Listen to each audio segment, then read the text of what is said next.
Thanks for listening to Leadership Level Up. I'm Brian Prairie. And I'm Dr. Jeff Williamson. I am just starting my leadership journey. And I've been guiding leaders for 30 years. Our podcast aims to shine a spotlight on outstanding leaders and provide a platform for them to describe their leadership journey and share the guiding principles that have helped them become great leaders. Welcome to Leadership Level Up Podcast. I'm your host, Jeff Williamson, and we continue our conversations with leaders. It's always good when we have someone on the show who comes back to talk to us. And that's the case today. Dan Hofmeister is with us here in the studio. And if you didn't happen to hear his first episode, let me tell you a little bit about him. He is, first of all, the biggest Nebraska Cornhusker fan I've ever known. He was born in small town Nebraska and met his next door neighbor, high school sweetheart, beautiful, lovely, brilliant. Did I cover all that like you wanted me to? There's more, but go ahead. It's all true. Yes. Dr. Elizabeth Hofmeister, who leads the Prairie Rock Foot and Ankle Clinic here in our area. And so she's probably one of the best things about you, I would say. And I think you would agree with me, if not the best thing about you. I would say she is the best, along with my kids. And exactly. Their spouses. And we'll circle back to those, but I had to get that in. Shout out for Liz. And Dan is not only a small-town Nebraska kid, he went to the University of Nebraska. As did Liz. Yes, as did Liz. After college, Dan moved to Chicago to attend law school in 1987. He's been practicing law for over 30 years, which puts him in my age bracket, but not quite. Real close. Yeah, close, but not quite. He's an equity partner at the international law firm of Reed Smith LLP, which is one of the largest and most highly regarded law firms in the world.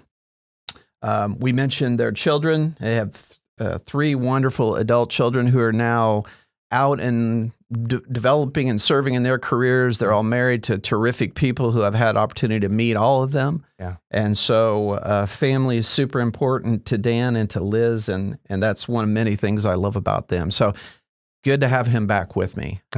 It's an honor. Thank you. Thank you. Part due. Yeah, exactly. Yeah. Back earlier, we talked about some influential leaders and people that you look up to as you were figuring out career and law and what does that look like. And our conversation today wanted to talk some about like where we are now in not just law, but in our society and our culture of what are some things that are really different. They may be different better. They may be different not so good. And what do you foresee in the professions, in the legal profession, and just insights from that. So that's kind of where we're going to go with this. And if any of you have listened very long, you know, we just kind of free associate on the topic. So I'm not a high structure guy in this space. And so we're going to jump right into that. So obviously, 3 decades in the law profession, you've seen a lot. You've seen changes in technology and how that interplays with cases and research and all those kind of things.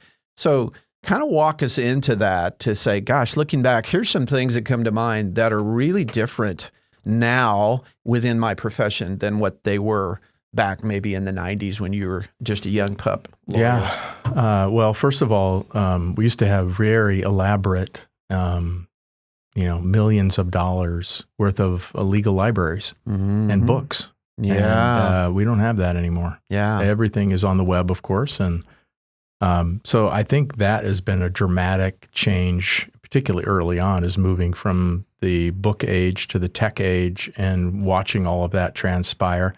And then along comes COVID, and that changed. That was a sea change in law as well as in most industries, where we had to function as lawyers not going to the office, which was kind of our bat cave, and we'd go there and get all this stuff ready to go. And it's where you make the secret sauce. Man. Absolutely. And if you're a litigator like I am, trial lawyer, you would go and, you'd have war rooms and all this kind of stuff. You're preparing your case and witnesses and all that kind of stuff, as well as, preparing for deals and corporate, mergers, all that. So all of that happened at the office, and now it doesn't necessarily. We do it virtually. There's a push to get back to the office for various reasons, but it's going to be a hybrid, I think, going forward. And so that has been an absolute sea change. A significant piece of that for a leadership perspective is how do you train up young lawyers? And, our firm, many of the firms are across the country, including here in Kankakee County, how do you do that? I think the smaller firms have some advantage there because they probably have less restrictions, if you will, and more flexibility at times. The bigger firms have a lot of bodies and a lot of people and a lot of demands, and so they have to manage that accordingly. So we're taking a lot of effort and resources to put towards learning, teaching, growing our leaders, and bringing people back together, training, bringing them alongside. There's a big effort to re-engage on that after post-COVID. I think the last thing I'll say is AI. Heads up. AI Here we go. AI is going to change almost everything. Yeah. And that includes law. And we are doing seminars now. I was just part of one recently. Was listening in for one of my partners going over how that's going to impact everything from your insurance to how we do research to how we prepare various things, how businesses are going to interact with regulatory agencies and the like. Because AI is so powerful and can be very helpful in many ways, but it can also distort and cause some challenges at times. And that has to be monitored legally, regulatory-wise, and otherwise. And so that's really the new frontier, and it's been here a while already, but I think a lot of people are starting to clue in at every level and say, oh, okay, this is going to impact me in some fashion or form. It already is as you shop on Amazon, et cetera, and you're seeing some of the power of it, but that's just the tip of the iceberg of what's really happening. Yeah, and I think as I asked you that, I was pretty sure the technological shift has been and is almost unimaginable. And I think that's where, like you said, we've all been hearing about AI, and some people think it's, just the beginning of the end of the human race, and others will say this is the coolest thing that's ever come along. And it's probably like a lot of things that it can be a double-edged sword. Sure. I mean, we can both remember in the early 90s, maybe mid 90s, when this internet thing was, it's just the wild, wild west. And and there's some truth to that. Mm-hmm. But at the same time, think about how much good has come from that, along with the pretty rotten things that can also live there. But I think, when has that not been the case in history, where some new approach or some new concepts are hailed as the solution to all our problems or the cause of all of our problems? Right. And so, then you put that into the legal field where, when you're doing research, am I getting legitimate sourcing now? When, we were talking the first time you were with us about the power of writing for the legal profession and aspiring lawyers being able to write well. And it's like, well, is that still going to be the case? Can AI do so much more, and we just need to edit and check facts and those kind of things? I don't know, but you have to face that like right now. It's front and center. Yeah, I mean, there's been law firms that have sadly used AI inappropriately, and they've, cranked out a legal brief and filed it with a court in a particular case.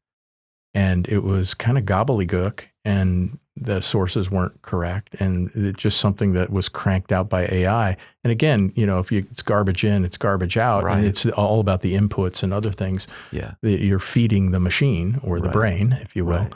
And the court sanctioned that law firm and, just hammered them, and rightfully so, because it's sloppy. Hey, it's sloppy, it's wrong, it's malpractice, all of those type of things. And again, we need to be better than that. That's not integrity. That's not value driven to your client, not fair, et cetera.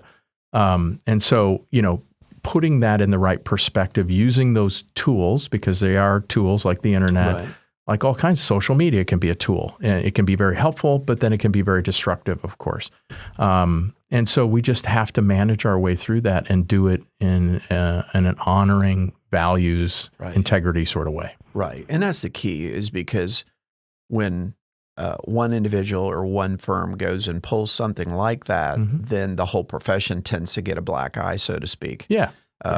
Which it doesn't help. And it plays out in so many Right. different professions. I was watching a video last night from former Indianapolis Colts coach Tony Dungy, and he was talking about how he led teams when he was in Tampa Bay and then Indianapolis, and he said, you have 53 guys on your roster, and if one guy does something that's really dumb, it's headlines for a month. And he said, I wish we were better at celebrating all the good things that the other 52 are doing in the community and volunteering their time and donating to good causes.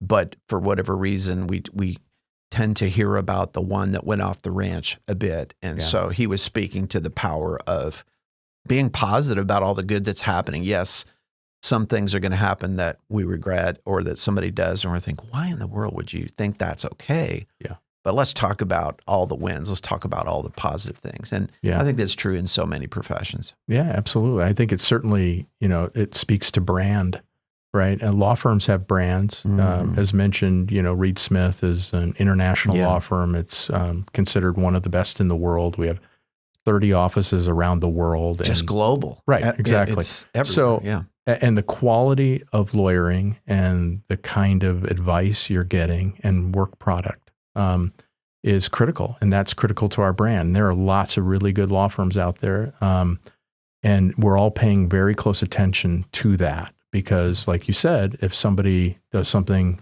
inappropriate, dumb, it's unhelpful. And it really mars the brand and who you want people to understand you to be and your track record. And we need to get out there and, like you said, talk more about the successes and the things that we've been able to do and the problems we've been able to solve, as complex as they've been across the world. And that should matter as well as just, any toe stubs. Yeah, for sure. One of the things that I referenced in the introduction when we talked about is that you've done some work also with nonprofit organizations. I think for those of us that don't live our daily life in the law profession, you may be thinking, okay, corporate law, large companies, Fortune 500 clients, et cetera. But what has been some of the opportunities you've had to work and the type of work that you've been able to do specifically in that space with nonprofits? Yeah, I've been fortunate enough to work with a number of nonprofits, and most of them in the faith-based arena, which has been great because those are folks that obviously hold integrity and values high, and it shows. And so that's been great. So I've been able to help them, from a corporate structure standpoint to contractual relationships, vendor relationships, all of those type of things. And even in litigation, because nobody's immune, right? No. Sometimes I get the question and I chuckle at it, can you sue for that? And my answer is absolutely. In our world, you can sue for anything. It's whether you can win. Can you win? Is it advisable? Right, exactly. Is it the right thing to do? And usually it's probably not. There are occasions where that has to happen, unfortunately. But, and for not-for-profits, they're not immune to that because people will take a swing at them because they think, well, maybe they have money or whatever it may be. And so I've been, able to help people and help those organizations get through that. And for not-for-profits, they're obviously usually on a very limited budget, right? Because people are on it's donations and they're trying to do all this good and they're doing that. And so to take away from that with a lawsuit and expense and all that. So we always try to do it in the most reasonable way we possibly can. So it's been an honor to work with them. I think it says a lot. And we appreciate that ability to help. And that makes practicing law and working hard at being a really, really good lawyer even more valuable, right? Because you're getting to help not just corporate clients and their people too, and try to get great outcomes for them, but these folks that are really trying to impact society in great ways. Well, I've often said relationships are everything. And I think that's true across every profession, across every kind of relationship. And you touched on that previously about having clients and people that you work for that have become friends, and both because you're a trusted legal advisor, but because they know who you are as a human being and an individual. and embrace that, and to say, okay, when I have liability risks, when I have something go off the rails, that someone brings a case against a nonprofit or whatever, it's great to know I have a person of integrity and honesty, and who's going to do the work and find the right answers and what is truthful and what is not, and then as needed defend that. Right. I think it's, as you referenced, Pat, people can look at, one agency or one firm does something offhand, and it's a bad reflection on the profession. It damages the brand. Yeah. And during my teaching years, I'd often say to people, 19, 20-year-olds, you are a brand. Yeah. As an individual, which in a lot of cases they would look at me like, wait, I think I'm in the wrong class here, because it wasn't a brand management course, but it was about their representation, their integrity, their way of how they interact and respond to other people. Yeah. Which we know is huge in every profession, in every industry. Yeah. I think one of the highest compliments is if you can have, particularly in the law field, but I think in many fields, if your clients become your friends and you have those type of deeper relationships, again, there's sometimes you have to be the lawyer and you've got to talk, truth to those friends / clients. And they expect that, and they should. Yeah. But there's also, I have clients that are coming to my kids' weddings. Yeah. And we have that kind of trust relationship where we both want the best for their organization, for them, and really work at it hard. Our world is chaotic and it's challenging, and unfortunately, there's a lot of lack of trust because of just the way things have gone. And to find trusted friends and advisors who will give it to you straight, do it in a way that is what I would consider kind of God-honoring, I think is really telling and where you want to be.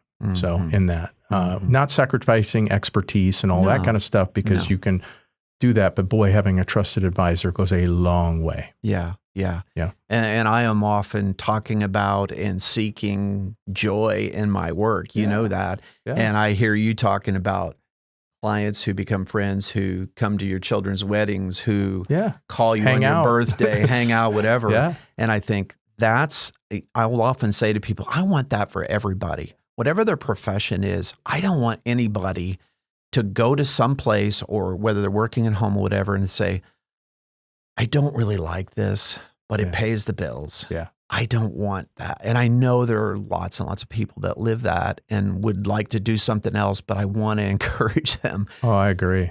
Find the joy in whatever you can of working in a space where you find meaning and joy that clearly you have in your work. That 20-something group that I'm just enamored with, that we're getting together with on a weekly basis, we're going through a book by Donald Miller called Hero on a Mission, and you and I have talked a little bit about that.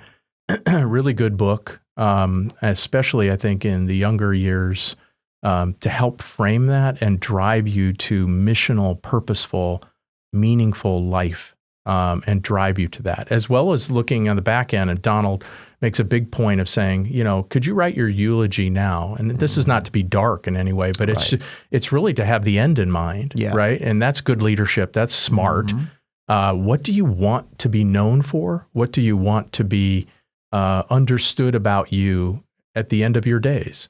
And then work to that. Have a system, have a process, have mentors, have other leaders coming alongside you to get you as close to that as you possibly can be. And do that early, right? Because that's the meaning, that's the joy. Because we can be successful monetarily and otherwise, and that can help to a degree. But that's not joy. No. Joy is much deeper, much richer. Really and, I can tell you the legal practice is hard. Yeah. There's a ton of demand.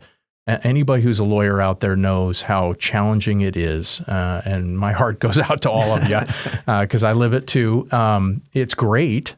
And it's really complex work and challenging intellectually on lots of levels. I mean, we swim with sharks and, that kind of stuff. But boy, there can be real joy in that process and in that profession if it's truly a profession and it's a calling and it's done meaningfully and purposely. Yeah. Well, man, that puts a bow on our conversation. That's so good. Thank you so much. Oh, it's my honor. Thank you so much. Thanks for all the stuff you talk about in leadership and how important that is on so many levels. I know some of my young guys are probably going to listen to this at some point to see if I screwed anything up. And No. and I hope they're encouraged not only by you but by others, and pay attention to leadership and purpose. And like you said, tie that down to real joy. Yeah. Thanks again for coming. Thanks for being with us on Leadership Level Up Podcast. See you next time. Thanks for listening to this episode of Leadership Level Up. Please subscribe so you don't miss future conversations with great leaders.